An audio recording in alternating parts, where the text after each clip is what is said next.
شاهد لحظة فوز البقالي بذهبية 3000 متر موانع في أولمبياد باريس.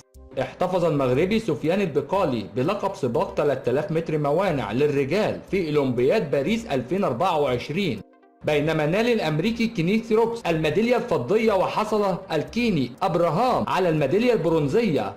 ورفع البقالي ذراعيه للاحتفال وهو يعبر عن خط النهاية بعد 8 دقائق، ليصبح أول عداء بفوز هذا السباق مرتين على التوالي. وكانت هذه هي اللحظات التي أنهى فيها البطل المغربي سفيان البقالي السباق في ملعب فرنسا، محرزا ذهبيته الثانية على التوالي.